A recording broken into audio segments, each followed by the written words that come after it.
All right, just wanted to show you how to join a Google Meeting as well as a bunch of other tips on how to use Google Meet.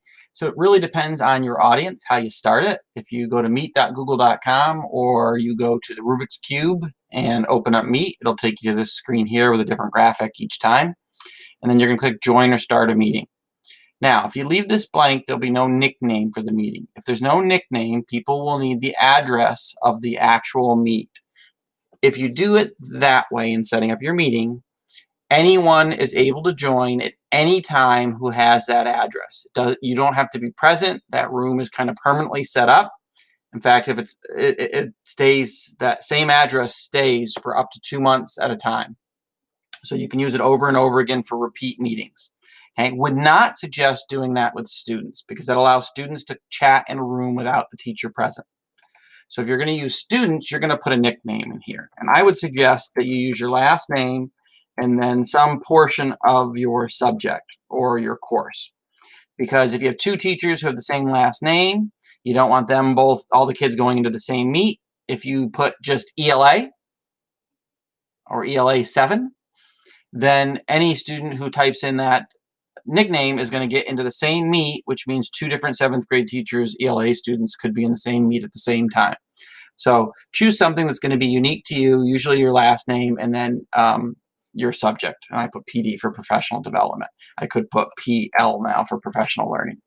Then when you hit continue, it's going to take you to the next screen where you'll be able to join, and it will show you your nickname code here.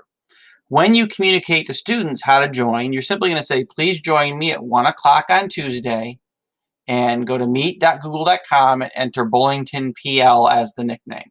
That's how you'll convey it to them. You will not give them this address up here because that address will actually change every single time you start the meeting up again, okay, using that same nickname. So if you give them the nickname once, that's the nickname they can use over and over again as long as you use that nickname every time you start the meeting, okay? Once you get to this screen up in the upper left-hand corner up here, you'll get a little pull down that says you want to allow Google Meet to use your microphone and your camera, and you'll have to say allow. Okay, I've already done that, so the pop-up didn't show up for me. Okay, when I click join now, it'll bring me into that meeting. I'm not going to use this generic one. I'm going to use a Google Meet that I had previously set up for you guys to get help with from me using this feature. So it's called bit.ly/shenremote. And when I click that, you'll notice it switches to a Google Meet. And I'll say join now, and I will be in this Google Meet. Now, there are quite a few different features of Google Meet that I want to share with you. What we'll do is in just a second, you might see Vanessa popping in, and you can see a two-way conversation. So just know that I may stop in the middle of a sentence when she pops in there to introduce her and talk about that.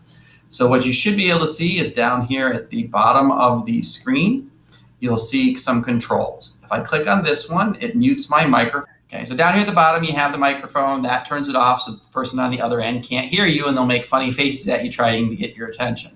The one next to that is the camera. This turns off your camera so they can only hear you if you don't want to be seen. The one in between those two is the leave a call that disconnects you from it.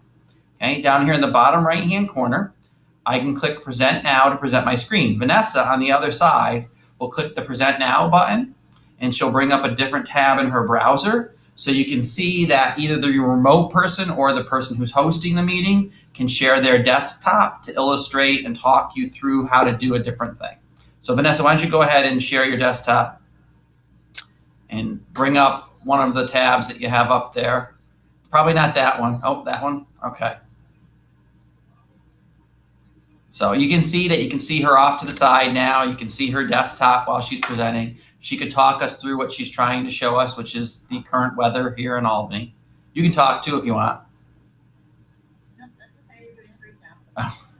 So the capability of this is either you or students or another fellow teacher can share whatever you have on your desktop. It could be a class flow presentation. It could be a Pear Deck presentation. It could be Desmos. It could be any application that you can bring up on your computer that you can share with people remotely and walk them through it.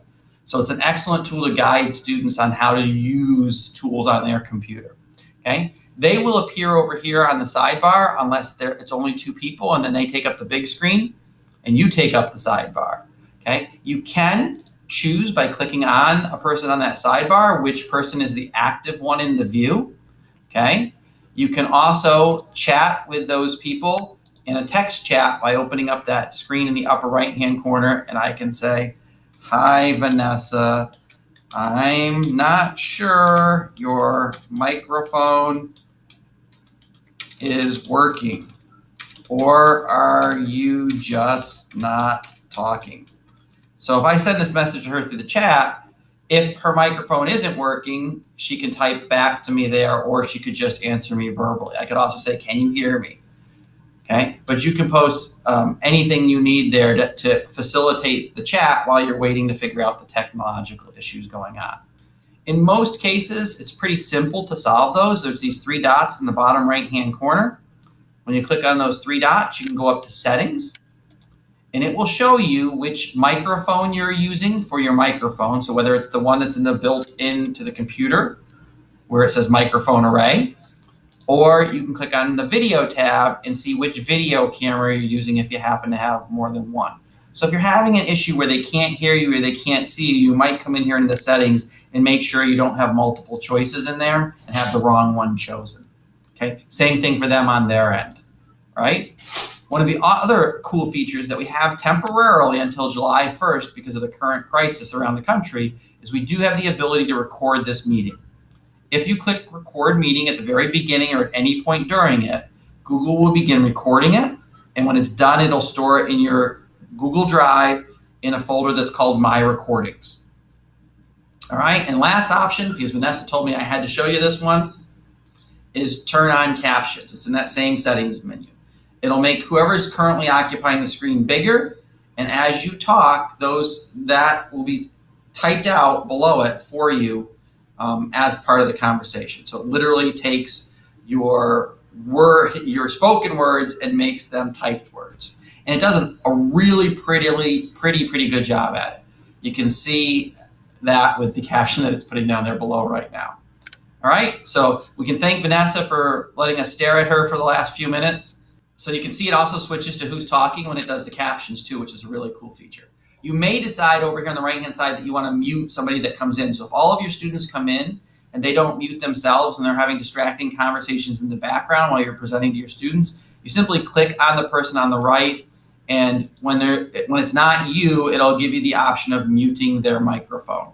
So that way you can control who's speaking as the moderator. All right, that's Google Meet. Don't want to make this too long for you. Bye, Vanessa.